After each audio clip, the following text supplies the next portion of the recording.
who are Blues fans. We're bleeding blue with you. Let's go Blues! Let's go Blues! Let's go Blues! As you're driving away, come on, pick up your phone. Don't have to face it alone. Gonna fight with you, in for you.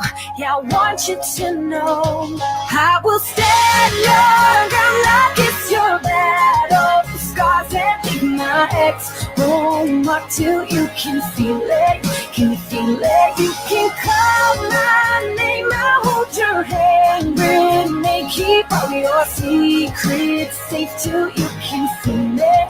Can you feel it coming, running for you? Dead of night, can you hear me holler? You're alright, I'll take your fears and wipe your eyes and wear it out like war paint. Wear it out like war paint. Wear it out like as you're driving away. Fans, we're bleeding blue with you. Let's go Blues! Let's go! Let's go Blues. Let's go Blues!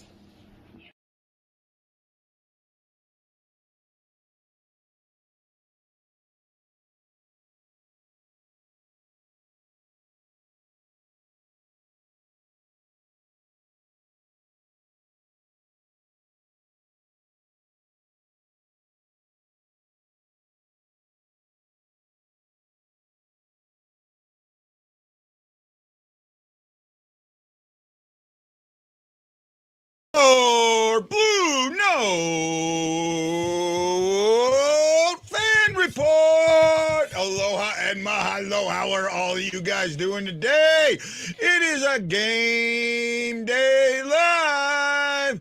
Our St. Louis Blues are taking on the vaunted, the ones who I said were going to be good, but everybody else said they weren't. The one and only Winnipeg Jets. Hey guys, how you doing? Looks like we're getting a little bit somebody's not coming through on, and I'm almost certain I know where this is. I think this is from the BlueNote fan report.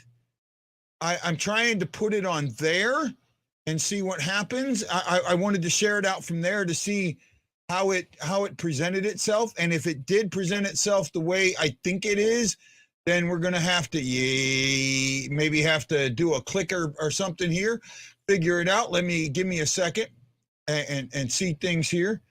See them from the oh, it's not even showing up the things there, huh? That's interesting. Oh, wait a minute, no, maybe here, maybe my baby. There we go. No, he's showing up there. He's saying he's here. He's on the BlueNote fan report 1. So where's the other ones at? Let me see here. I'm working on it, guys. Give me a sec. I'm working on it. I'm trying to get things out. Hopefully somebody joins me today. If they do, they do. If they don't, they don't. But you got me, and I am that the guy that is the BlueNote fan report, whether you want it or not, whether you like it or not. I am the BlueNote fan report. That is true. Yes, that is true. I am the BlueNote fan report. So, Thomas Grice, the guy nobody wanted in the offseason, is now your starting goalie. Wow. What a change of events that we did not see. Angie Crudy, welcome. Welcome. I don't think I've ever seen you before. Welcome to the show.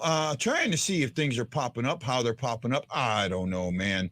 All I can say is I'm trying, man. I'm trying for you guys. I'm trying to do things the best I can.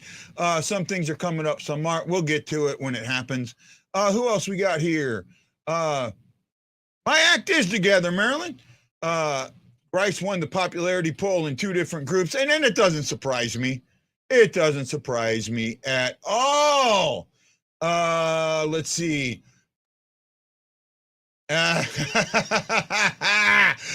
Oh, it's good you see me. Yes, I'm going to talk.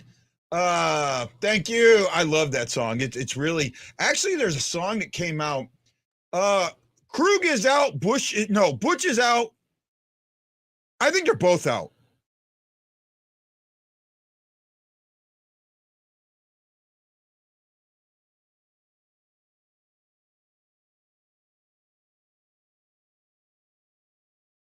Krug and Bush looks like they're both out. Looks like they're both out. So we got to deal with that. No problem.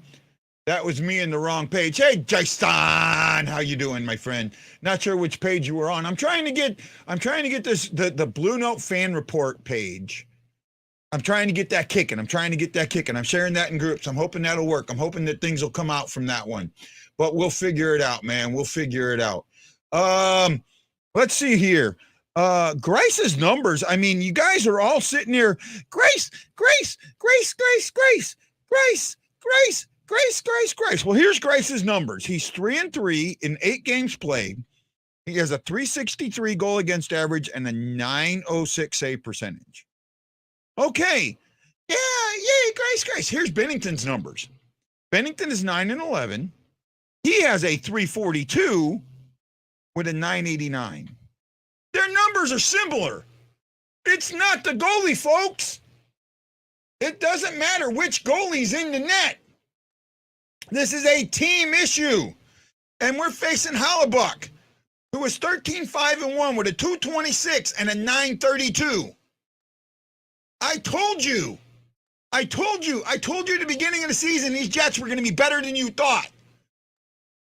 I know Lance says it's not going to last. Lance, it's mid-December or early to mid-December, and they're still in second place. They have 33 points. They are 16-7-1 to our 12-14-0. I think it's going to last. I really do. I really do. I think that their style's going to last. Oh, they're in the reverse retros today. Oh, I love them. I got to get me one. Gotta get me one when I get home. I think I'm gonna pick up 3 jerseys when I'm home. And it's money I don't have, but I'm gonna do it anything. 13-6 after tonight. I hope so, E. I hope so. There's 3 jerseys I want. I want the reverse retro. I absolutely, positively want a Tereshchenko military jersey. And I think I want a Bushnevich jersey or something like that. Kevin, I'm playing with intros, man. I'm playing with it. Kevin, December 30th. Save the date. December 30th. Come to JP Fields. I am locking down that now. It looks like this is going to happen. I haven't gotten the confirmation from Soup himself, but I've gotten confirmation from others. I'm going to reach out to somebody today. But it looks like it sounds like Soup really likes me and doesn't mind me being in there. We're going to take it. Now, I thought about charging a $5 cover. I'm not going to do that. I'm going to put a fucking tip jar up. If you guys enjoy the show, you put money in the tip jar. Otherwise, fuck it. Come out. But Kevin, you come out because I'll have your thing for you. I guarantee it. I will find a way. To make sure you get it, if not something more. I will work with you, Kevin. I will work with you, buddy. I know you're pissed at me. I know, and you have every right to be. You have every freaking right to be. Once I get home, I'm never going to let this shit happen again when I restart my thing. And, I got a plan I'm working on, man. And I'm going to keep it secret, but there's some people that I'm going to throw some things out to. I have a plan for next season to start something.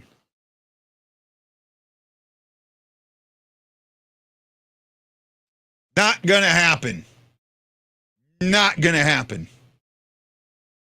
the least bit, that ain't going to happen, right? I'm not even a tattoo guy. Well, I mean, the reason I'm not a tattoo guy has something to do with where I live for a long period of time. But Sammy Helms, John Hefner, Jason Nicholas, Guido, you put them thumbs in the air. Yes, you did. We appreciate it. And if you do it on YouTube, I thank you too. Okay, so what do the Blues do tonight? How do they do it tonight? I'll tell you what. They've got to do something tonight they haven't done all season. They have got to keep bodies in front of Hullebuck,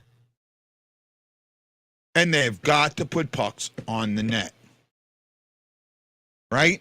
When you are allowing, and it's almost a league worst. I'm going to double check. I think it's close to a league worst. Hold on.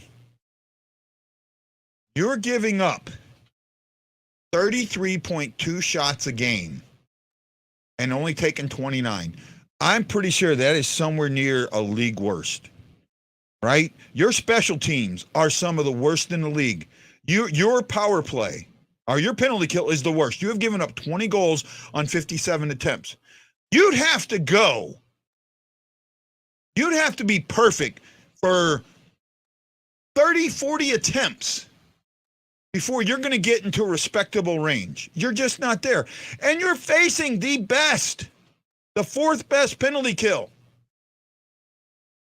Right? Fourth best penalty kill. You're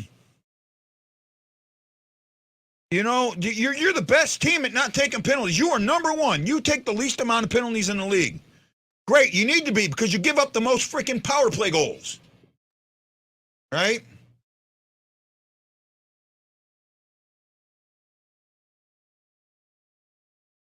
Yeah, it's ridiculous. Have we? Yeah, we've allowed 100 goals. They've allowed 61. Right? We're giving up 3.8 goals per game, and scoring 79. Right? I mean, I don't know what else to tell you. We just played bad, and I think that I really do. 5-on-5.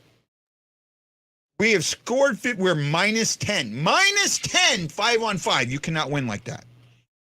They are plus 10, 5-on-5. Plus 10. Blues have given up 4 shorthanded goals. They've given up 1. Right? I think the Blues have only scored, 4-on-5. They've scored 1 shorthanded goal, where Winnipeg scored 2, right? I think we've given up I think we may have given up the most empty net goals in the league. We are. Chris, the Blues are the least penalized team in the league, right? Plain and simple. But they don't do anything with it, right? They don't do anything with it. You look at, here you go. Their top 3 points getters are Morrissey, Connor, and Dubois with 27, 25, 26, and 25.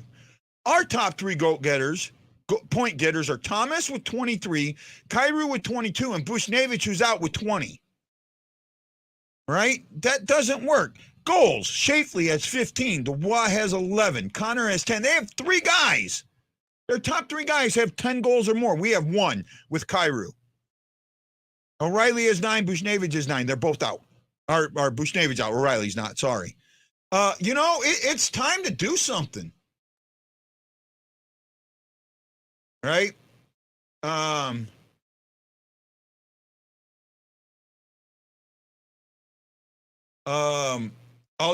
the other team have to do is stay out of the box, and they went, yeah.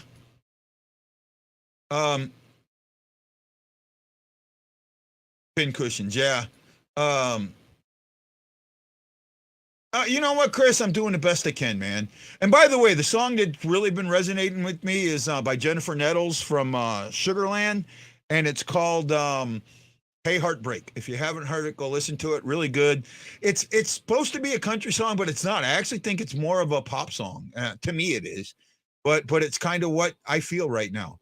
Chris Lambert, Sammy Helms, John Hefner, Jason Nichols, and E. Guido, thank you so much for throwing those thumbs in the air and doing the best we can today. Got 11 watching. You keep it up. Thank you so much.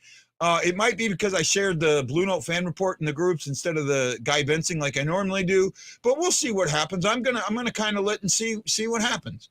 I shared it as Guy Bensing, so it should show up the same, right? So hopefully we'll get that. I'm seeing from that Blue Note fan report, 3 watching it and 3 on Guy Bensing, so it's getting there. Michael Edwards says, so do you... I can't believe people think that the fucking Navy would take me again at the age of 53 when I'm 90% disabled. Right? I wouldn't last. And I say this because I would be fucking in the brig within 30 minutes. Because somebody's going to say something to me, some fucking young ass chief that's half my fucking age is going to tell me what to do. I'm going to look at him and tell him to go fuck himself. Right? No, never behind a desk. I'm an engineer, man. I need to be down in the engine room. I need to be on a console. I need to be operating shit. I'm an operator. Right? But I'm sorry, there's no freaking 22-year-old officer, 23-year-old ensign gonna sit there and tell me what to do. There's no 30-year-old chief gonna tell me what to do. I'm 54 years old. I came in the Navy before. I retired before some of you fuckers were born. And you're going to tell me what to... I retired in 2007. I think about that. Right? In 2007. I've been retired 15 years. I think that's right. Oh, yeah, 15 years. 15 years I've been retired. Right? The majority, there are very few people that are in the Navy right now that were born when I joined in 1987. Right? You think about that. 87, 97, 07, 17, that's 30 years. 97, 07, 97, 07, 17. That's 30 years, 35 years since I joined. Right? There's very few. There's nobody. I'd absolutely say there's nobody in the Navy right now, that was born before I joined. Okay? Everybody in the Navy was born after I came in. Uh-oh, cacti.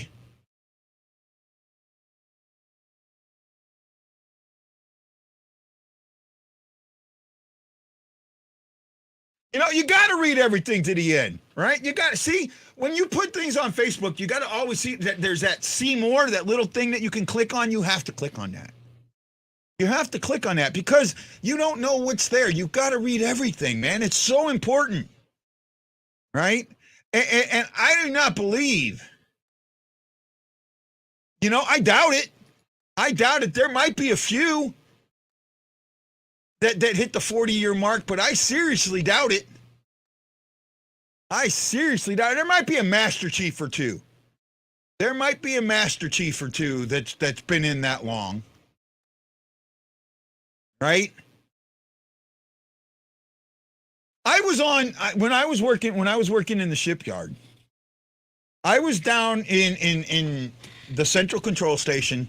We were doing some stuff, and I was sitting there, and I was waiting for some workers. I was waiting for some tag outs to get done. Right? And I heard a couple of sailors talking. And they were talking about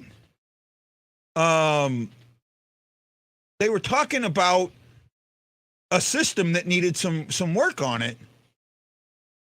And one of the guys says, one of the first class, and he's 6, what I was, goes, well, I've never torn one of those open before. I don't know how to do it. And I went, are you shitting? I said this, I mean, as loud as, are you fucking shitting me? You're telling me you're a first class gas turbine systems technician and you can't open up a fucking pump? Wow. Yeah, I got kicked out of Central. Chang was not happy with me, and Chang stands for chief engineer. I got a talking to back at my office, and I was like, I'm sorry, right? I got to do that when I was a third class. I taught guys how to do that as a third class. Right? When I was a third class, we had a vein pump, positive displacement vein pump, a bilge pump. We painted it pink and called it Miss Piggy. And it wasn't catching a prime anymore. Right? So we got all the parts, and they had my first class, my second class and first class, had me and the other two guys take this pump apart. What they did, first of all, the first guy did it, took it apart and put it back together with everything but the seals. They did not give him the mechanical seals. They gave him the old ones. Okay, he did it. Then they had him take it back apart and put the old stuff back in. Put it back together, and then the next guy. We all three, for a day and a half, that's what our job was. We went through, we took this pump completely apart and put it back together. And we went step by step through it. They did not tell us what to do. We had the procedure in front of us. They watched us, and then they let us know, do this. You know, if okay, you're doing that wrong. You maybe do it this way. But they went through step by step. And when we got that pump done, when the three of us finally got that pump done, now the reason they didn't put the mechanical seals in is because if you open and touch a mechanical seal, you get grease from your hand on it, it will ruin the seal, and it'll start leaking, and you'll have the problems again. We put this pump together, and it would suck from anywhere in the bilges. They would suck anywhere. And then the pockets that it wouldn't suck, we took snakes. We found a way to get snakes in. We cleared all the bilge suctions on our own. The three of us did this. And we were proud of this because now we didn't have to go fucking bilge diving to suck the bilges out. We made our lives easier. And this guy couldn't take a freaking vein pump apart. And I almost lost it. I really did, man. And I guess you guys know. But see, if you want to translate that to what we're seeing now,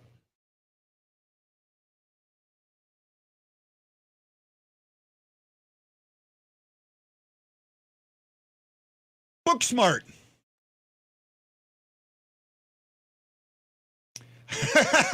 Thanks, Matlow. No, but see, here we are. Now we have a blues team that has experience that isn't working. We have youth that wants to do things differently, and maybe we need to see how that youth works a little bit, but we need to make sure the youth knows how to do things the right way and not just come up. Kairu, use your speed. Thomas, find those passing lanes. Terashenko, shoot the fucking puck. Let's win this game. Let's make Hullebuck uncomfortable back there and support Grice. No 50 fucking shots. Limit their attempts, limit their shots on goal, and win this game the way you're supposed to. Oh, it's like one of my best shows, and this is the one. How come I have my best shows when nobody watches? I don't know, guys. What are you doing, man? What am I doing? I'm having fun, I guess. I got 3 on Guy Bensing, 3 on the Blue Note Fan Report, and 3. It's probably, instead of having 9 people watching, I have 3 people watching on 3 different channels. I know Hefner does that. Hefner will watch it on as many different as he can. So instead of 9, I got 3. But hey, big thank you to Bill Schnur, Michael Edwards, Chris Lambert, Sammy Helms, John Hefner, Jason Nichols, and Ian Guido. And I think I'm going to share Guy Bensing out to the groups after we go. I know he won't. Bill Schnur's watching. Yeah.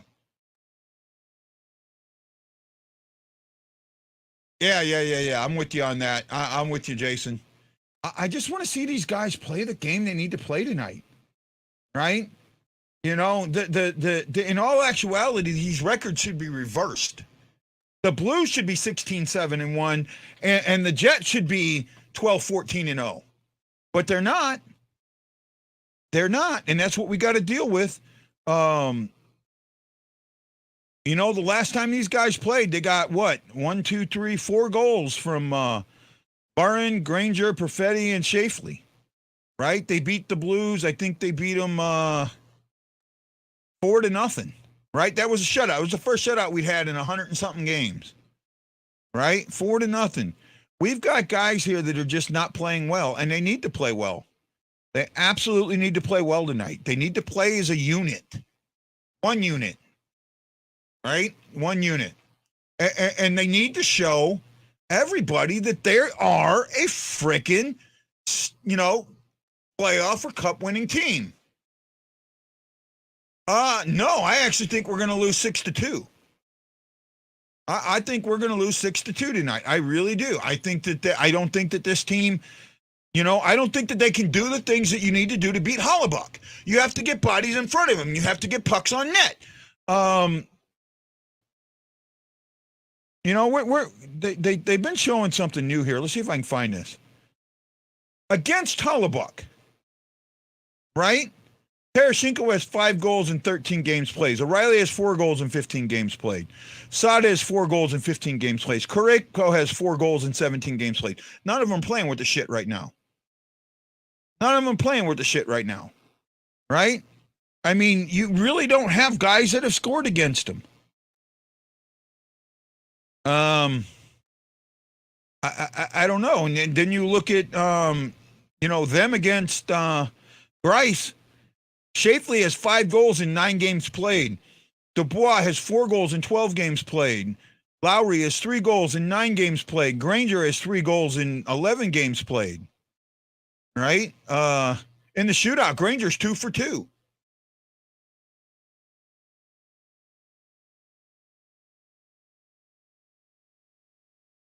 I'm not sure what you're saying there, bud.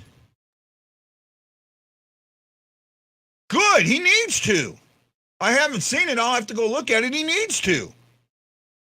Right? Because you know what? It's obvious to me. This is not last year where the numbers were so different between Husso and Binnington. Okay, Grice's numbers are not that different than Binnington's. He's got a 363. Binnington has a 342. Bennington's goals against average is actually better. Right? Save percentage. Grice is 906. Binnington's 899. That's not that different. I think Binner is a pro. I disagree, Bill. I disagree. You know what? Nobody had a fucking problem with him and his attitude when he won the cup. Nobody.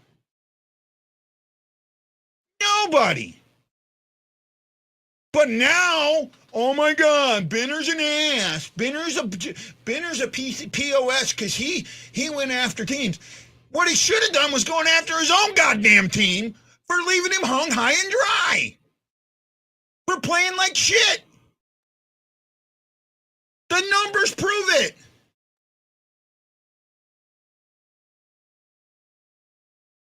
Okay, that I get. Windy. How you doing, buddy? Wendy! I need you to send me a PM either on Facebook or Twitter. I need to talk to you about something. And again, when you get a chance. Bullshit! No, it doesn't. That's his playing style. That's when he plays the best. If the team played up to their standard, his attitude wouldn't matter. Bill, I'm sorry, and Bill, please don't get mad at me. I have the platform, and that's why I can do what I do. And I don't want you upset. I disagree with you, and I think that what you're doing, Bill, is and don't be upset with me here. I think what you're doing is spouting the media narrative. It's the popular narrative, but it's not right. It's not true.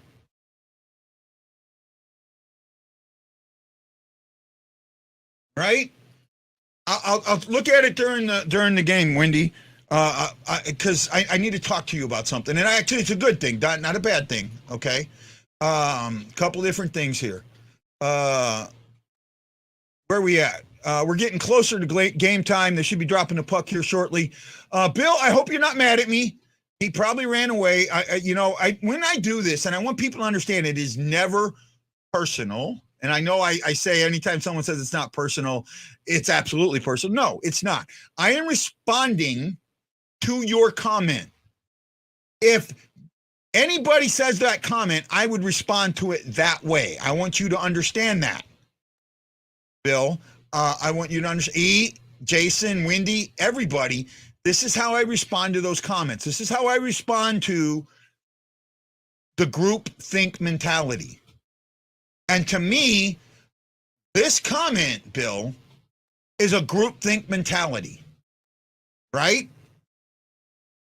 Berube calls him out, which really, that's not who he should have called out. That 10-minute misconduct did nothing. Okay? What it should have called out was the rest of the team for leaving Bennington hung out to dry like that. You know what, Wendy? Absolutely. Absolutely, my friend. Absolutely. God, Bill, I apologize if I came off too hard, man. Please forgive me. I hope I didn't lose a fan just now. I'm sorry, man. Oh, man. Now I feel like shit.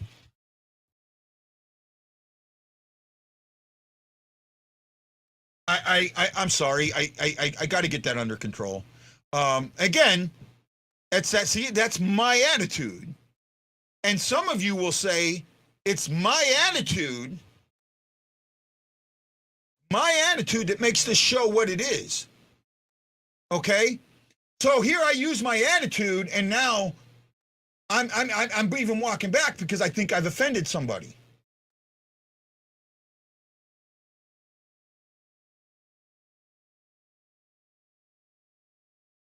I agree. Michael, right now, buddy, it is at JP Fields in Clayton. Right? I'm asking people to show up starting around 6 o'clock. The show will be at 8. We'll do a show from 8 to 9:30, and then just kind of drink after that. Get your seats, get there early. We're gonna I'm hoping we're gonna do it in the Jameson room. The Jack Daniel room is bigger, but there's not good lighting there. And I don't think I'm going to be able to bring my lighting, but we may be able to set up one of my cameras that way, so I can have a camera in there or something like that. We'll work on it, okay?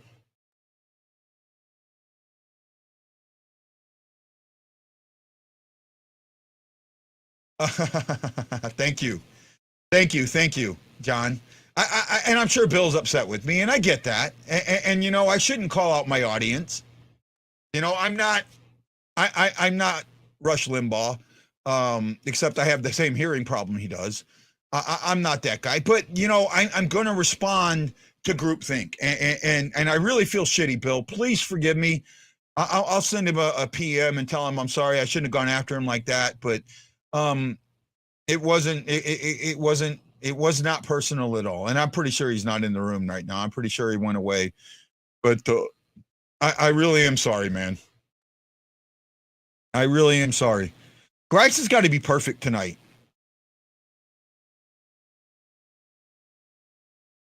Oh, that's going to be cool, man.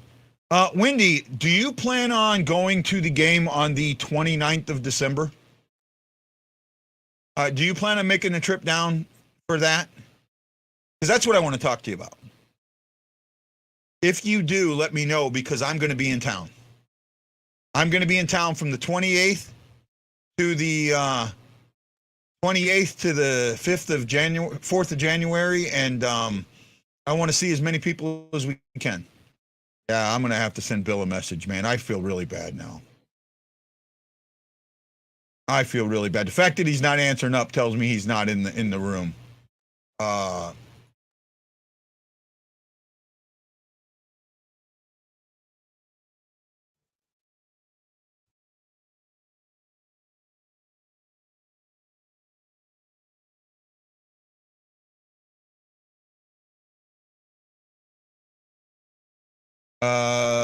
Let's see. Let's see if I can find Bill here. God, I feel so bad.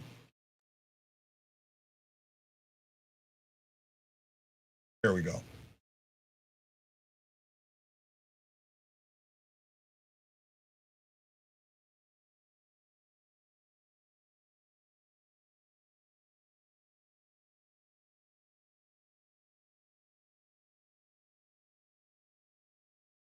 Okay, so I just sent him a message. Hopefully, he says he's active, so maybe he'll see it, and he'll forgive me.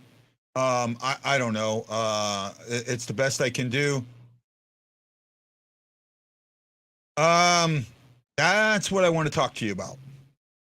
That's what I want to talk to you about. That's what I want to talk to you about. Let's see what we can do about this.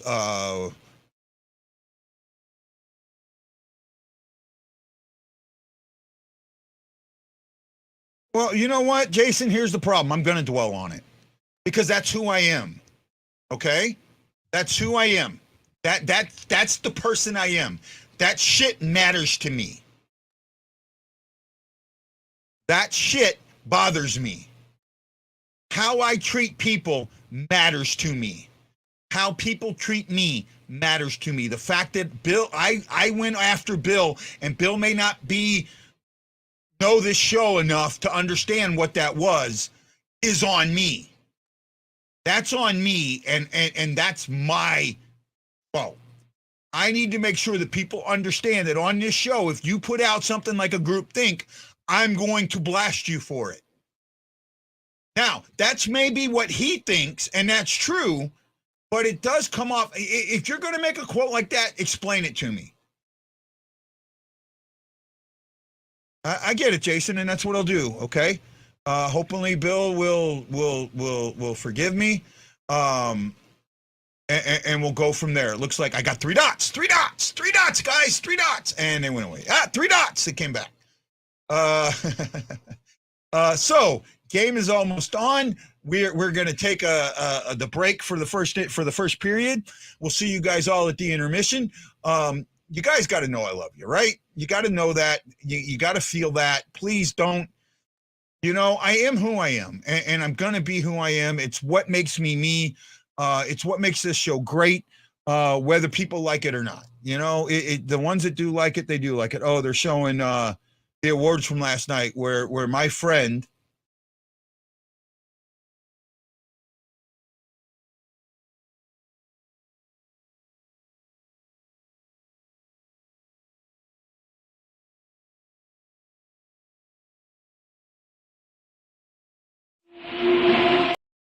Oops. Bruce Affleck got an award last night. They're not showing him yet, but I'm very proud of. No one deserved it more. No one deserved it more. He has been a rock in St. Louis hockey, and I think that he will get just better and better. And he'll keep this game important, right?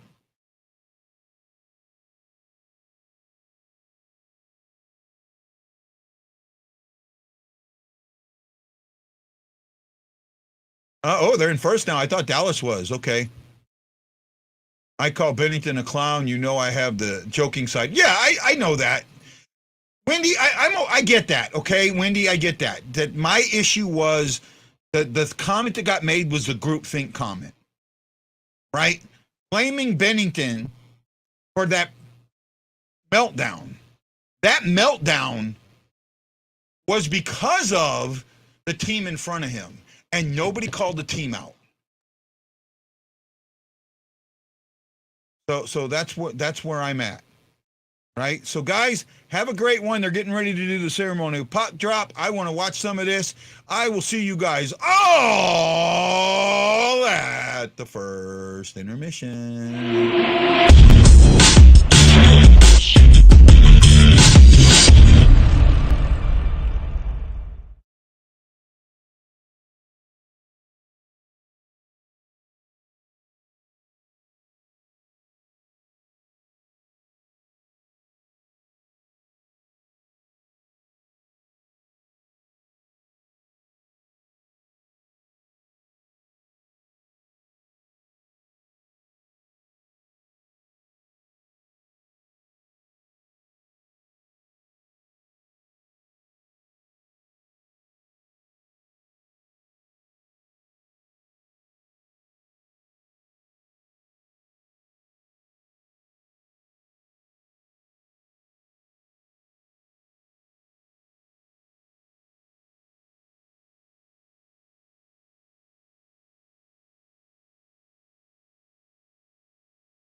Oh my goodness, boy, I don't know if you guys heard that. Wow. Oh, welcome to the first intermission report. I'm Guy, the Wide Blues fan, and you are watching the Blue Note fan report. Hi, E, how are you? Typical Blues hockey game. Give up way too many shots and don't protect the goalie when they need to, and it's 1-0. I'm sorry. I think they gave up too many shots. I mean, how many times? 3 times. Grice was in a scramble. 3 times. How many times was Hellebuck in a scramble? Once, maybe. You know, and Saad passed up a beautiful shot. These guys don't want to shoot the freaking puck. Tammy Pemberton, she just gave me a thumbs up. Hey, thank you, Tammy. Oh, by the way, I got a hold of Bill Schnurr. He's not mad at me. He understands where I was coming from. He said that he's actually a Bennington fan. I said it didn't appear that way. And he says, yeah, sometimes in a message you lose nuance. And I get it. Just know, guys, if you're on this show and you have an opinion that goes against mine, I'm going to say something. Right? And you may not like the way I say it. You may not like that I say it, but that's who I am. That's what this show is. Your opinion counts. It does. Doesn't mean it's wrong. Doesn't mean mine's right. But it's arguable. And I'm going to argue it. That's what I do. We got 1 watching on the Hawaii Blues Fan Clan, 1, 2, 3 on Guy Bensing, 2 on the Blue Note Fan Report. Thank you. And 3 on YouTube. Oh, we are doing good tonight. We'll get into the stats here in just a minute. I might have a guest. I sent them a link. I'm not sure where they are or if they want to be here. If they do, they will be. If they don't, they won't. Oh, we shall see if they're going to join us. Yes, we shall see. We had some I bet you they outscore. Their scoring chances were 6-3. 6-3. That's what scoring chances are going to be. Let's see if they pull that up. I wish I had a way to pull that stat up. Let's look at the stats real quick. Well, actually, I'm not, because I had to go take a dump during the period. So not as full of it as you think I am. Now, Wendy, on the other hand, we know he's full of it. I mean, I didn't admit having to take a dump on a live YouTube video. You know what, Wendy? I'm me, bud. I'm me. That's it. I'm me. And if you don't like me, you don't like me. Right? That's right. Shy's at the Enterprise. You said energy improved as the period progressed. I've never seen a team that prefers to pass versus shoot like this year's Ross. Yeah, it's bad, man. They passed up at least 3 really. Saad had a beautiful goal. I mean, all he had to do was shoot the puck, and it's a goal, and he passes. He had an empty net, basically. Mm-hmm. You feeling okay, Wendy? Yeah. Yeah, okay. He's telling you hi. What were your impressions of that first period there, Wendy, before I get into the stats? It felt like a lot of back and forth hockey, but the Jets ended up starting to find their game midway through the period. At the beginning, it felt like St. Louis controlled more so, and then the Jets started to find their game. Yeah, the Jets started finding their neutral zone, and I think that was huge. The Blues, again, this is something that we've talked about time and time again, and it's, beating a dead horse, the neutral zone. The Blues do not play well in the neutral zone. They give the puck up way too much in the neutral zone. They ended up with 10 shots. They had 4 that were blocked. They had 5 that missed the net, so 19 attempts in a period. That's kind of high in my book. They had 8 hits. They gave the puck away 5 times. They took it away 5 times. They blocked 6 shots. And the Jets lost the faceoff battle 5-11 for 31% to 69%. Blues also had 10 shots. They had 6 that were blocked and 2 that missed the net, so 18 attempts. So attempts are close to the same. Blues had 5 hits. They had no giveaways. Wow. 3 takeaways. and then they block 4 shots. I just feel like, I don't know. For me right now, I see a team that just doesn't want to play together. I don't think the Blues played that good. I don't think the Blues played that good at all. I would say St. Louis played a lot better than the Jets in the first 5 minutes of play, and that was it. All right, get those thumbs up. Shy staying it on YouTube. I guess nobody's putting their thumbs up on YouTube. On Facebook, Aaron Coulter put it up. What do I got watching? I got 4 watching on YouTube, so we should see at least 4 thumbs up. Well, I don't know. Wendy's probably not watching me on YouTube right now. I don't think Wendy ever puts his thumb up.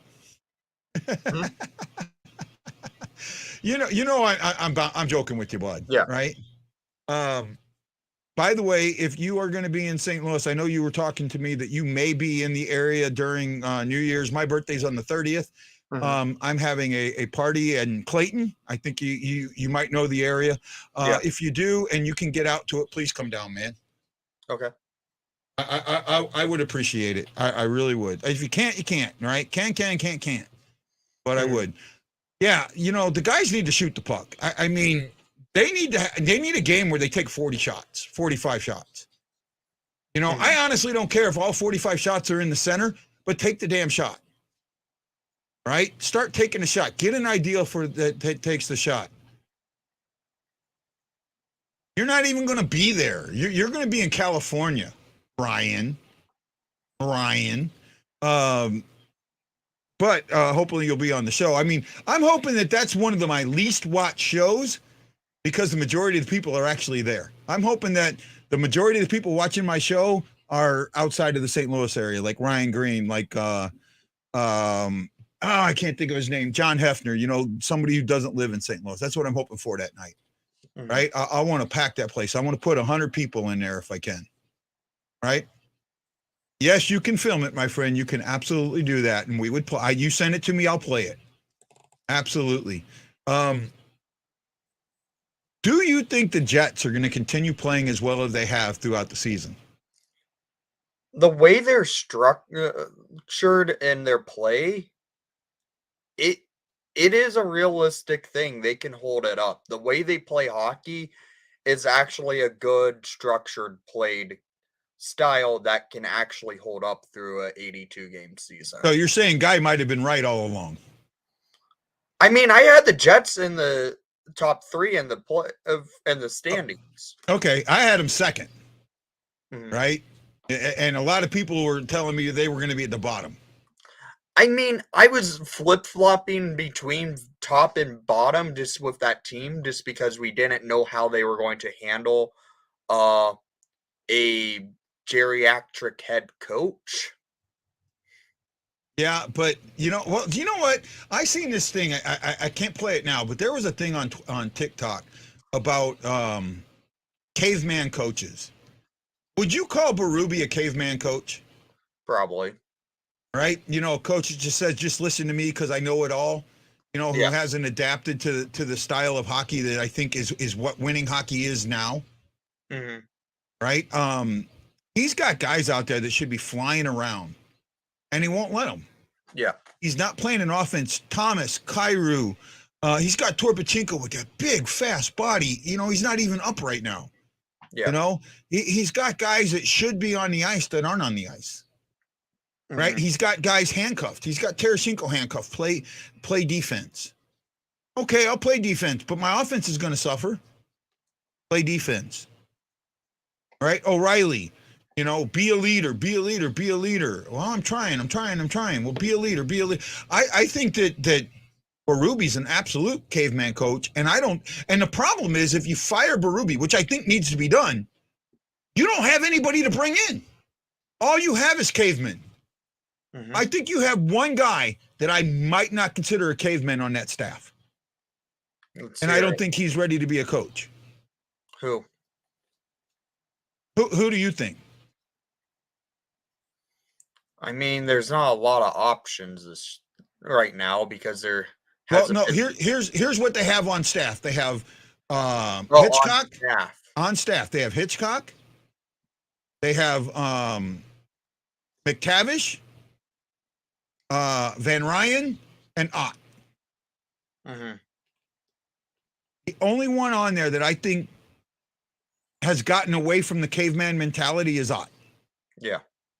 I think Ott, especially with the power play and what he did with that and what he's been doing with that and some of the offensive stuff that he's been trying, I think he's the one guy that's not a caveman. I think he's the one guy that would take the training wheels off the guys that know how to skate. Mhm. Right? That's how I feel. Do you believe me, or are you off me there? You know, what do you think? I don't know much with how Ott is, and I don't know much about the full coaching staff in St. Louis, Yeah. so it's hard to say. And with how the free agent market for head coaches are, there aren't really any options right now since no one's been fired yet this year, which Yeah. is kind of shocking at this point in the season. I don't think there's any coaches that have really deserved to get fired but one. Rangers head coach Gerard Gallant. Gallant. Gallant before Berube. I don't know about that. I mean, I even picked them to go to the finals, but I think they overachieved in the playoffs last season. Mm-hmm. And when you have a team that overachieves a lot of time, well, look at fucking Montreal, right? Montreal overachieved, and look where they ended up. Yeah. But the fact with the Rangers, they are structured completely different than how Montreal was. Montreal lost how many players after that surprise final run? Yeah, I get that. Right? I'm just for me, there's only one coach out there that I think can coach this team, and I actually think could take it to a final. But I don't know if they'd allow him to. Coach Q? Yep. Yeah, I don't know if the NHL will allow it. I mean, can you find a coach right now out there that you think would be better than him to take a team like this, a very good team, over and turn them around in a snap?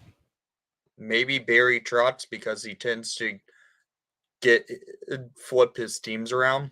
But doesn't he have that caveman mentality? I don't think so. I know he likes more of a defensive structure, but it feels like he always gets his teams where they are working in the right direction each game.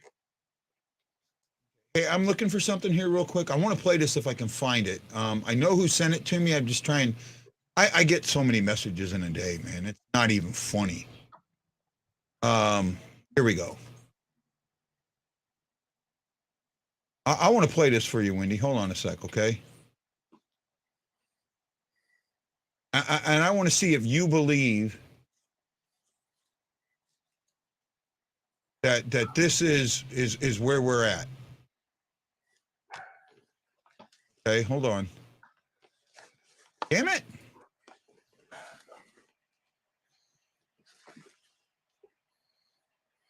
Okay. You ready?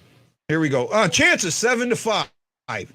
So I was off a little bit, but they were close. Okay, so you ready, Wendy? Here we go. And coaches absolutely suck. Now, what is a caveman coach? Caveman coach is somebody who lives in the past, who's still living in 1990, thinking that you can just run a team to the ground, like you can just play simple, no-nonsense hockey. These are the coaches who they try to say simple things. They try to say, just listen to me, I know everything. They just understand it because they're older. And then 3, they hate questions. They hate when you question anything. And if you have a caveman coach, they might be destroying your career. You understand that you have to learn how to deal with these things. Call me if you want to learn how to do that. What do you think there, bud? Yeah, I completely understand. Do you think that Berube would fall under that? I would put him in the class of that. Okay, would Trotz go in there? I would say with Trotz, borderline. It's like 50-50 with Trotz, but the fact is with Trotz, his pedigree where it works, he does tend to get the best out of his players, and it does seem like he's more of a player's coach. Okay, Hitchcock? Definitely. Van Ryan, Maybe. McTavish. Yeah. So 1, 2, 3, 4 of the 5 coaches on the Blue staff were cavemen. Mm-hmm. Right, and the only one, and again, I think that you Ott has caveman tendencies. Mm-hmm. Right, that's how I feel. That's why I sit there and say they need a new voice. They need a new voice. They need a different voice because the current voice isn't working anymore. At least Yeah. that's how I feel. Are you seeing that, or am I wrong?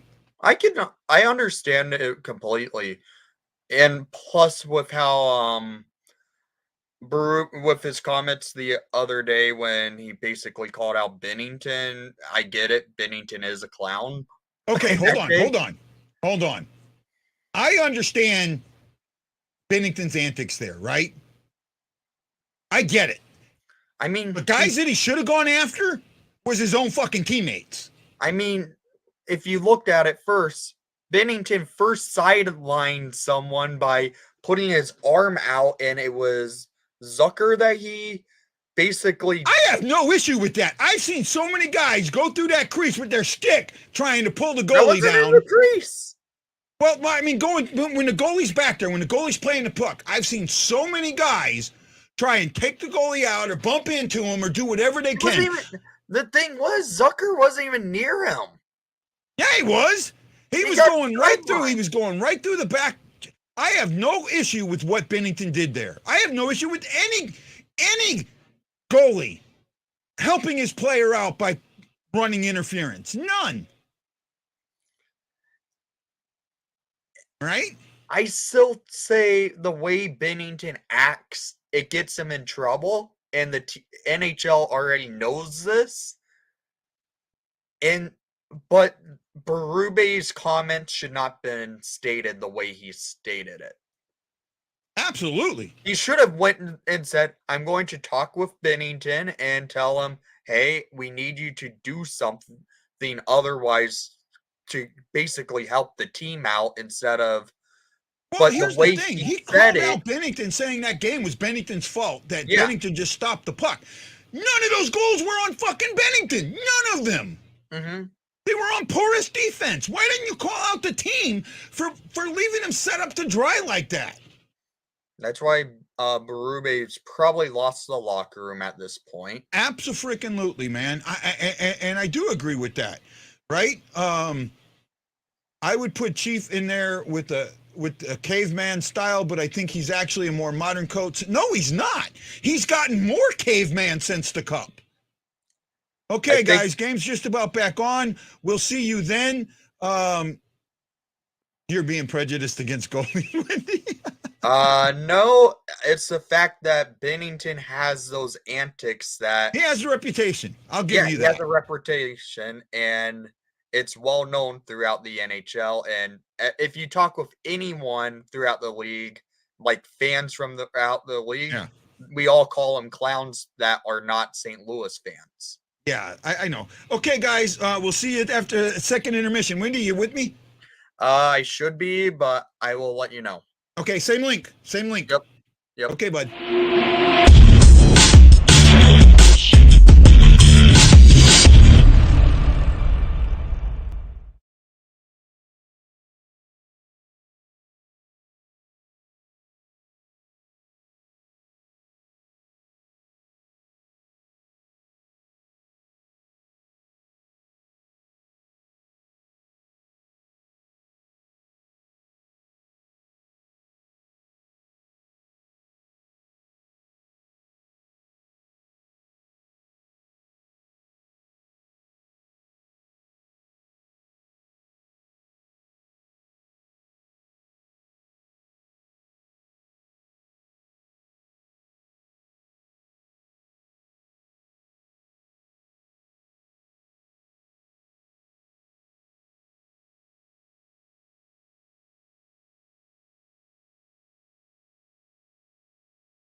Hey, na, na, na.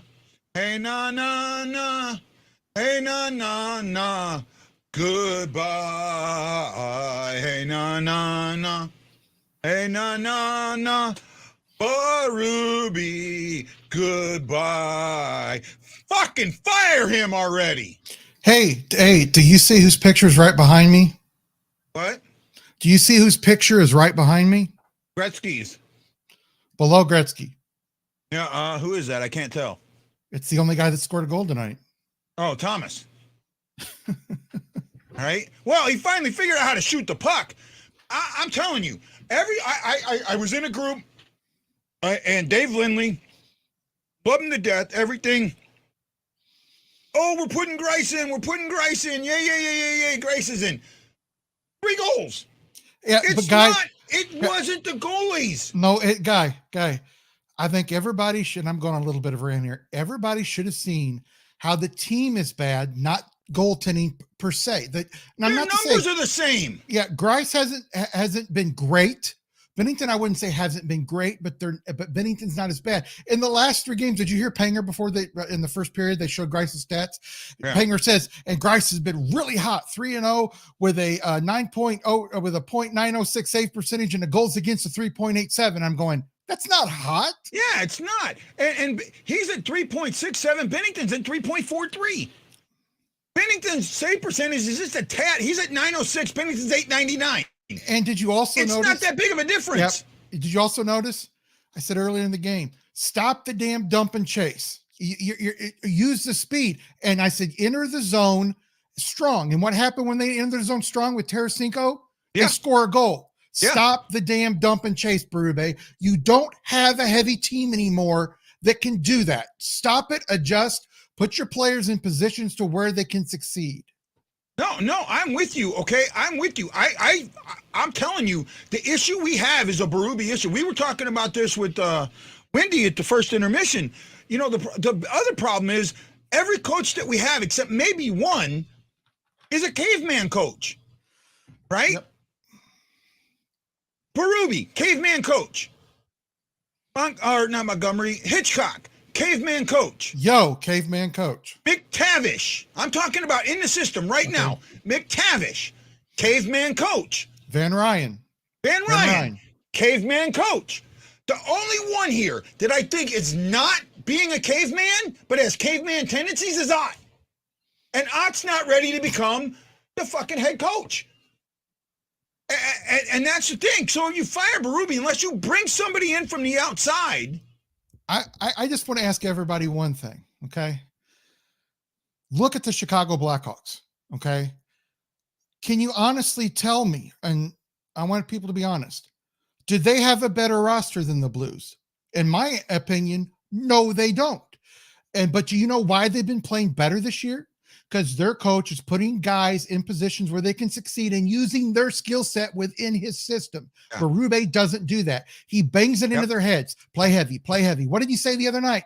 We've got to start playing heavy. We don't have the team to play. Well, we've got to start playing heavy. Sorry, you don't have the team to play heavy. You've got to use the skill set of your players. Yeah, like the Blackhawks are doing. With that. First of all, so I'm getting asked by our troll McDavid. No. Does McDavid get 80 this year? No, I don't think he gets 55. I don't think he gets 50. I could see him making at least 45, 50 at a max, but 80 is unrealistic. That's not the type of player he is. He's more of a pass first. He's your typical center. Will he score goals? Yeah. I could see him getting 40 to 50, but he's not going to get 80 goals. No. All right. The only player in the league right now that I think could score 80 goals is Matthews. He ain't going to get anywhere near that. Well, yeah, it's just because of the team he's on. If he was on a few other teams, he'd be chasing 80 goals. Yeah, but they're Stanley Cup favorites, guy. Not in my eyes. They will never be Stanley Cup favorites, in my opinion. Nope. Right? They've got too many internal. But you know what? We've got the internal issues now. And the thing is, nobody. And if you listen to most of the groups, now I'm not in the big groups. I should be, but I'm not, and I'll get in them later. But it's all fire Army. Trade this guy. I trade that guy. None of the blame is getting placed on Berube, and I'm looking at this going, wait a minute. Your two goalies have the same freaking numbers. What you're doing is not working. Change what you're doing. Definition of insanity, doing the same thing over and over again, expecting a different result. The problem is that Berube doesn't adjust his message to the team every game. And I know this because of people I know in the locker room. Defense, strong defense, play heavy. Defense, strong defense, play heavy. He plays every game the same way. He doesn't look at a team and say, okay, here's our system. Let's adjust it a little bit so we can take this away from this team. Let's adjust it this way so we can add this to our team because this team doesn't do this well against teams. He doesn't do that. Play heavy, play heavy, play heavy, play heavy. I hate the jump and chase because everyone is standing at the blue Yep. line when it's stumped in. There's no movement. There's no freaking movement. Yeah. And in the neutral zone, the passes, these guys don't know how to pass. How can you be professionals and pass so piss poorly and then have a pass first mentality in front of the freaking net? One of the worst things that they do, and I've counted 5 or 6 times now, they're almost towards the center line, maybe halfway between the blue line and center line of their D zone. What does the forward do instead of attacking the defense by trying to get the puck in? He passes it to the corner. He passes it 30 feet back to the guy in the D zone. Or he throws it to the corner. Yeah, He throws it to the corner. You cannot build momentum passing the puck back. You're supposed to go forward with the puck. Yeah. Right. Go forward. Guys are standing at the blue line. They're not moving, and that's a huge thing. Mm-hmm. The system is broken. The system doesn't have the guys to play the system. And that's the issue. And if you're not going to change the system with these guys, you're going to lose. And if Berube can't figure out how to change the system, Berube's going to lose. And you know what? If you want to bang me for banging on the coach, that's fine. But to sit there and say, oh, Bennington's the problem because he's got this attitude, his numbers are the same as Grice. Hey, I'm sorry, two of those goals, dead on Grice. Dead on Grice. I want to ask Wendy something. I don't know if you heard me. I'm not taking anything away from your Blackhawks. Mm-hmm. But would you say right now that your coach is using your player's skill set within his system better than what Berube's doing with his players with their skill sets? Probably. Yeah, Absolutely. absolutely. You can see it. I've watched Chicago probably 12 times this year, and they play similar games against teams, but it's not always the same game against every single team. Mm-hmm. You can tell they're making adjustments in between the period, in between the shifts. The Blues aren't doing that. And I hate to say it, but Chicago has done it. It's in the Hawks in the last 14 games are 2-4 and 12. So Yeah. I mean, but they started out. The thing is with the Hawks, they play each and every night, and they've probably been blown out twice, maybe 3 times. 3 times, yep. Yeah, they do play each and every night. And I'd rather watch that than to watch this shit. Right? I mean, this is so far we haven't given up 3 goals in a period. It sure looked like we were going to, but there's still another period of hockey to go. Do you know why those guys are tentative? Like I said earlier, from going into the zone, because in the back of their head, defense. I can't attack right now. We already have like 2 guys in the zone. We've got to stay back. We got to stay back. I'm sorry, but when you have a player like Kyrou, a player like Thomas, look and Tarasenko, look what happened when Tarasenko approached that blue line strong and took it behind the goal and found somebody open. Good things happen when you enter the zone. Have you seen the Jets do very much jump and chase tonight? No, they try to enter the zone in a strong fashion with 3 guys moving forward constantly. There's the difference in the game. No, it's just you're watching this, and I'm looking at the stats. Here we go. They have 3 goals on 15 shots. 3 goals on 15 shots. Tell me how Grice is better than Bennington right now. He's the answer, buddy. He's the answer. Right? They have they had 9 blocked. They've missed the net 10 times. That's 19. That's 34 attempts. 34 attempts in 2 periods. They have 13 hits. They've given it away 6 times. They have 8 takeaways. They blocked 11 shots. They're winning the faceoff, but they went from losing the faceoff battle 31% to 69% to winning the faceoff battle 53% to 47%. The Blues have 19 shots. They had 11 blocked and 3 that missed the net. So they outshot them, but they were out attempted. Let's see, that's 19. That's 23 or 33 attempts, if I'm counting that right? Mm-hmm. Yeah, 33 attempts to, what did I say it was? 34. So one more from them. Okay. The Blues had 14 hits. They went from no giveaways to 5 giveaways. They have 7 takeaways. They blocked 9 shots. They're not playing cohesive hockey. There's no trust. There's no respect. There's no belief in the system. If there's no belief in the system, why keep playing it? I don't get it. It looks like how the Hawks were when the Hawks were trying to get Jeremy Colleton fired last year. Granted, it's there. It's there.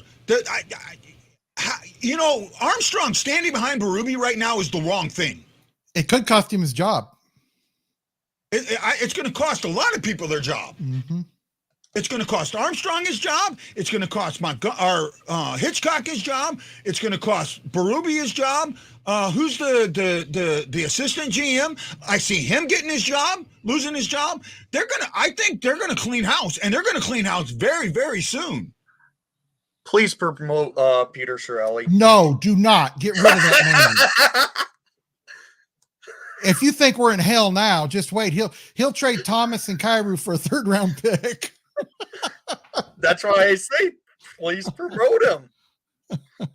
I'm frustrated.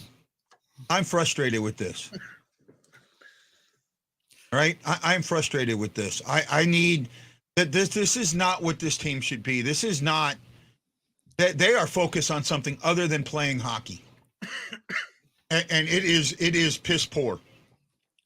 Well, I tried to tell people after the Islanders game, I said, don't count on Greiss. I think he's a good backup, but don't count on him because the Blues were ahead 5-2, and look how quickly the Islanders came back at the end of the game when the Blues weren't playing good in front of Greiss. I know.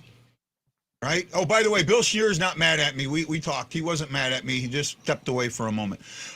Look, I don't know what else to say, but right now, this is a team that is not playing for this coach or each other. Mm-hmm. Right? Berube, and I'm sorry, you can sit there and go, well, he won us the cup and he did all this. His message is stale. His message is stale. And the guy that needs to have a closed door meeting is him. And he needs to go to the guys and say, okay, you guys are pissed. I get it. Tell me what I need to do. That's not him. But it's not him. I'm caveman. Captain Caveman. Hey, I'm going to tell you something. Why do you think he enjoys it when people that aren't his players call him chief? Yeah. Why do you think he's an ego? He's got a huge ego. He's an egomaniac. Which, when Quenneville had an ego, but there's a difference between an ego who's confident and an ego that's overconfident. Yeah, no. All right, I think Quenneville's the only guy out there that could fix this team. I don't think Trotz can because I think Trotz is too much of a caveman. I know Wendy says he's like borderline, but to me, I don't even think you can bring a borderline guy in. My thing with Trotz, it feels like every time he goes to a team, the players tend to go to him, and it seems like he's one of those type of coaches that's willing to adapt, even though he does like his defensive mindset. Mm-hmm. Okay, that's great. I mean, but with this team, is that going to work? And that's my problem, because if you go from one hard ass to another hard ass, Mm-hmm. Well, the message is already worn thin. I think the difference is I think the players, and I think Oshie even said this, they feel like they could approach him with a problem Mm-hmm. and talk to him. I don't think you can do that with Berube. I don't, and I might be wrong. You know, somebody that knows him, I might be wrong, but just watching him and from what people have told me, he's not the type of coach that says, come in anytime you want to talk. I just don't see that. Yeah, like in Chicago with Luke Richardson, apparently every one of the players mostly go to his office right before practice or something to look up video with them to just see what they need to do to improve. Like Jonathan Taze the other night, he went to Richardson and basically asked him, hey, I need you to put this, and this on the film basically to show the younger guys what they need to do and help this team out. He's like Richardson's willing to listen to the players and help out the players in ways that it sounds like Berube may not be doing. No, and you're absolutely right. See, that's what I've been saying between Berube or not Berube, Bennington and Christ. The stats are similar. If the stats are similar, then that's the team, not the goalie. And for you to call out the goalie and not the team tells me you have no freaking clue what's going on. Mm-hmm. Then when he called out Bennington for his so-called antics, I thought Bennington attacked the wrong bench. I thought Bennington should have gone after his own freaking bench. Right? Yeah, because you don't. I don't think in Quenneville's tenure, and even though they were winning the cups, I don't think he once called out Corey Crawford publicly. Now, No. I'm not saying he didn't go behind in his office to say, hey, Corey, you've been great so far, but we noticed in the last couple of games, this is what's going on. Let's meet with the goalie coach or spend some time with him. But he never said, Corey Crawford needs to stop being so passionate about the game. He needs to stop doing that. Apparently, how Coach Q handled Crawford, it worked to the point where Crawford, Q didn't do anything with the goalies. He let the goalie coach deal with them. Mm-hmm. And that's how, in my opinion, a head coach who's not with any goalie experience should handle things. Because if you have a good goalie coach, it leads to good relationships, and it tends to help the goalies. Well, apparently we don't. Well, because this is trash.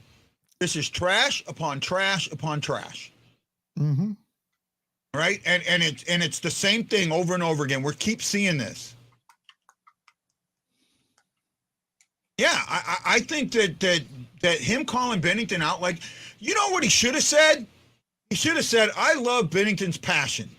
I wish he wouldn't have gotten the 10-minute misconduct, but hell, the team didn't support him at all, and I can understand his frustration. But that's not what he did. He blamed Bennington for that loss. Yep. He should have said, goaltending's not our problem. We've got plenty of other problems before goaltending even needs to come up, and should have just cut it off at that.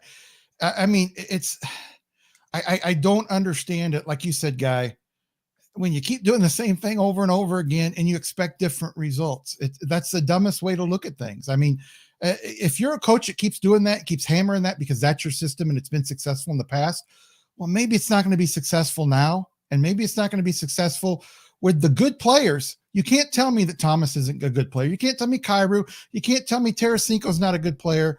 When you've got good players that aren't playing like they should be playing, there's a disconnect. And people say, well, maybe it's the locker room because they don't want to blame Berube. This locker room gets along pretty dang well. Okay, guys, game's back on. See you at the intermission. Yep.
Well, sorry about that. I wanted to respond to something, but I will be surprised if Berube is still the coach come Sunday.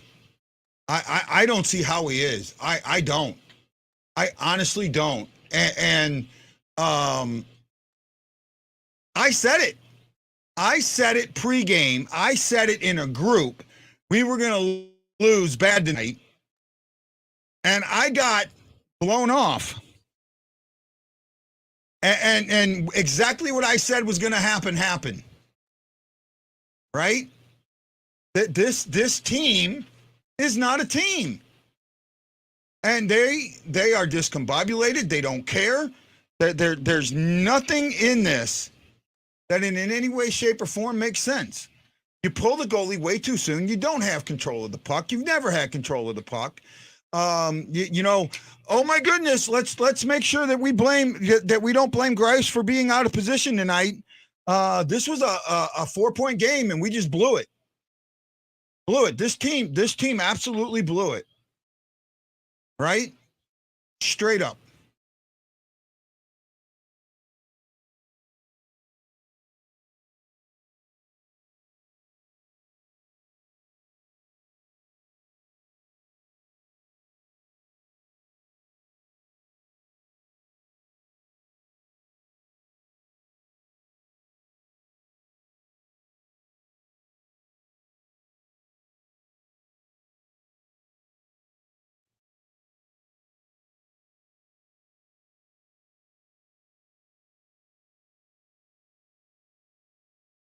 It was just plain bad tonight, man. I don't know what else to say. Yeah, I told you what was going to happen. No one wanted to listen. I mean, I called this pregame, man. I called this pregame. I called this in the group, and we all bleed blue. I said we're going to lose tonight, and we're going to lose bad, and that's exactly what happened. Right? This was plain junk tonight. I don't see Berube being the coach on Sunday. I can't. The locker room's gone, Lance. If Doug Armstrong is paying attention, he already knows that Berube's on the hot seat. I don't care what he said to the media. He's not going to come out and say Berube's on the hot seat because Berube's his buddy, just like Hitchcock was his buddy. I mean, you remember Armstrong crying at the news conference? Yeah. You know, you can be close to your coach as a GM, but you know, if you're crying, yeah, I don't know. Something I don't find that very professional, personally. Yeah, so something's got to be done. It's got to be done, and the team has little spurts. And did you notice in the third period when they carried the puck in, they had a lot more good scoring opportunities? Yeah. He needs to use the speed. Yes, be responsible defensively, but that's not your first thing as a speedy player. I can guarantee you if Gretzky would have played for a guy that put defense first and got onto him when he didn't put defense first, Gretzky would not have had as many points as he had because he wouldn't have been allowed to be that free reigning with his talent. He wouldn't have been. No player, no offensive player is going to have long-term success in the system. It was just plain junk, man. Junk all the way around. And it stays plain junk. Nothing's changed. We play Colorado, who's playing an AHL team. Colorado's going to beat us on Sunday. If we don't try. No, they're going to beat us on Sunday. There's no ands, ifs, or buts about it. Well, you're probably right, but don't be shocked if the Blues win and everybody thinks they're back on track. I mean, I don't. Not at all. I don't think this team's even close to back on track. This team would have to win 9 in a row for me to think they're back on track. There is no cohesiveness whatsoever. The coach wants to pull the goalie before you even have control of the puck. But Guy, this team, they win their first 3. They lose the next 8. They win 7. This team could go on an 8-game winning streak, but then they could lose 9 or 10 in a row. That's the type of team that it is. Yeah, this is I'm sorry, Berube's got to go. And is it his fault? I don't know if it's his fault. I honestly don't know that. Here's my take. Let's say the players are sick of his system and they're sick of listening to him. I understand that. But have some pride and do your best on the ice. You know, that's what you're paid for. You supposedly love the city. You know, people that resign here, like that want to resign here, they love the city. If you have pride in yourself, if you have pride in your teammates, if you have pride that you want the fans to show that you care, play hard every game, even if you don't get along with the coach. As a professional, that's what you're paid to do.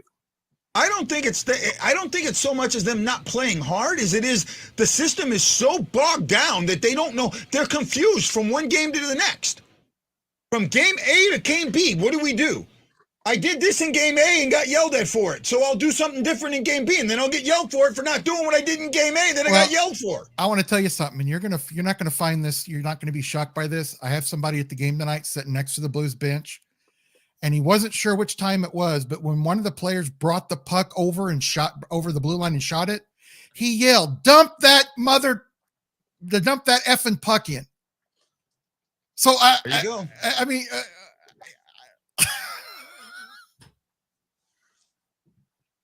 you know, that's what it comes down to. That's what it comes down to. It's the same old thing. It's a definition of insanity. Right? You do the same thing over and over again, expecting a different result.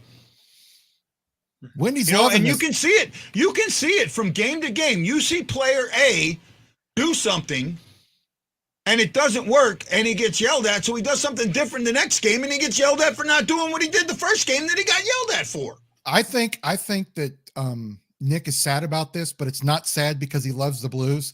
He's sad because he's thinking, holy hell, could the Blues get the number 1 pick? Nah. Realistically, we're not that lucky. To be honest, St. Louis is not going to. No, I know. Contention. It's going to be the battle of the Hawks and Ducks for that. Probably. Yeah. That surprised. The Ducks surprised me. I thought the Ducks were going to be a much better I thought they'd team. be better too. Well, I mean, I feel like it's time for them to get the right head coach in that organization because their coach they have is honestly for rebuilds. Mm-hmm. They're too good. They have way too much talent on that team to be playing as bad as they're playing. Right? They're way too good at talent. Way too much talent. I don't know, man. It's just plain crazy right now. Right? It's hard to talk about. It's hard to continually watch this game in and game out and not see. And then you know what? You know what the excuse is going to be for not firing Berube? Well, Bushnevich and Kruger out. Yep. Mm-hmm. Right? That there is nothing going on right now that's going to fix this team other than a coaching change. And look, I'm absolutely, let me rephrase this. I'm not blaming the coach for what's wrong. I'm really not. But the coach hasn't made any adjustments, hasn't changed anything to fix the problem. If he's not trying to fix the problem, well then, because this isn't a bad team. Or this isn't a broken team. It's a good team playing bad. And there's a difference between a broken team and a good team playing bad. A broken team, there is nobody going to come in and fix. This is not that. This is a team that has talent, has knowledge, has veterans, has speed. They have the tools. They're just not working together. Mm-hmm. Right? Plain and simple. They're just not working together. And it's just so difficult to watch and listen. Mm-hmm. Yep. It's hard to be as a podcaster, or even as a fan, an educated fan. It's hard to be positive about it. It really is, because it's not like, it's not like we see them win 2 games, lose 2, win 4, lose 1, 2. It's every night. Even in some of the wins they've had this year, they've not played great in some of those wins. And it's every night. And it's not something different every night. It's the same thing night in, night out. They have maybe 1 or 2 good wins. I mean, in all honesty, Wendy, did you watch the game? Yeah, I did. What are your thoughts as an outsider, an unbiased outsider, of what's going on with this team? Do you agree with Guy and I that it just looks like they don't care and something is definitely wrong? There's a disconnect. Yeah. All right. I've seen it through other teams, and it seems like this is what's going on with St. Louis, and it looks like St. Louis is in time for a change, and it could lead to the fact that Tarasenko and O'Reilly both are gone after this season. Yeah, I can see O'Reilly gone for sure. I'm not completely sure about Tarasenko's Tarasenko gone. yet. Tarasenko's I gone. think he's gone at this point. And here's the thing. Here's the thing. Did you notice what Winnipeg did? They stuck with Paul Maurice for years. Paul Maurice is our coach, and he's a good coach. But they make a change. Rick Bowness comes in. He makes sure that locker room isn't a problem like it was for the last 3 or 4 years with Paul Maurice. And look how much better Winnipeg's playing.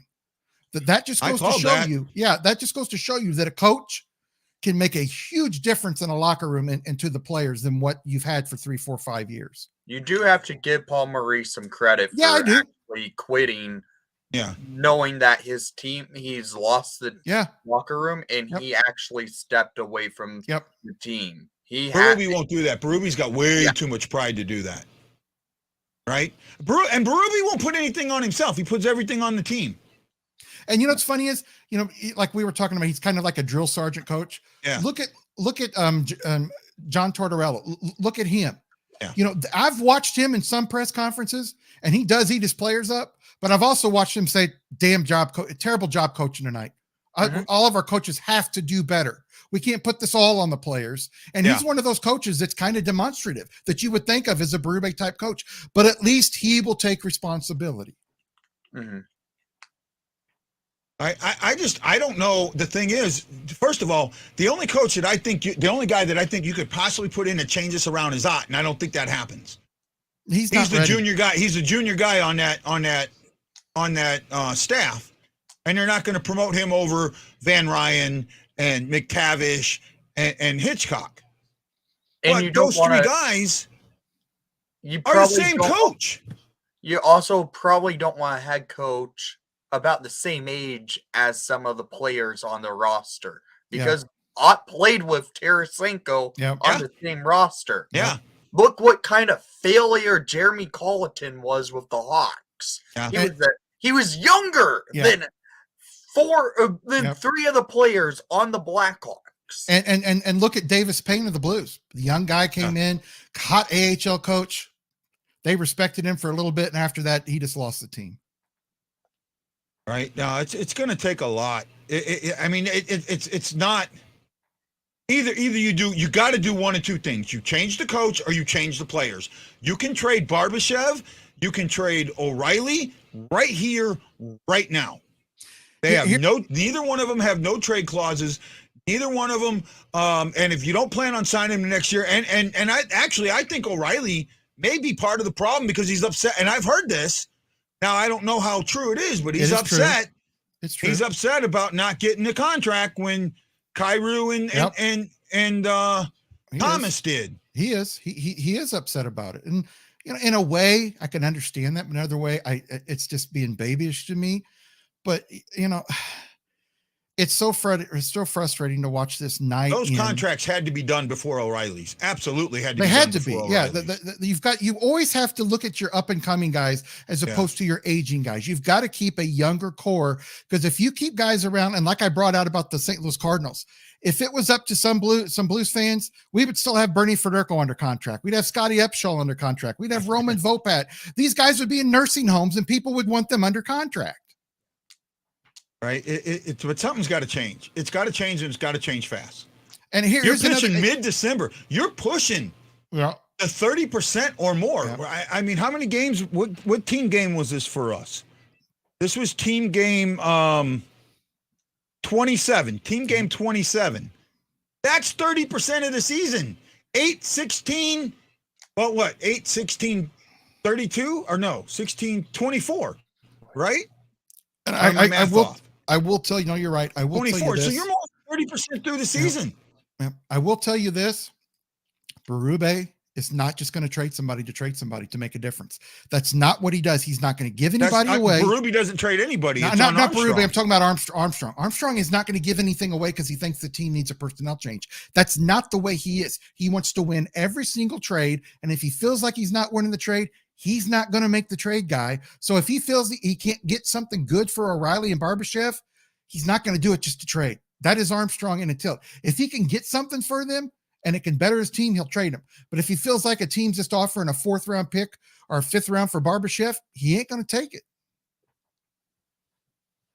I don't know what else to say, man. I really don't know what else to say. It's looking like St. Louis is on the brink of going into a full rebuild. I don't think a rebuild. I think it's still a retool. You've got way too many guys. You got way too many quality guys, and you got way too many quality guys on in the AHL. Just consider this a rebuild. Here's the thing, too. We're playing Cal Rosen, who's a lifetime AHL player.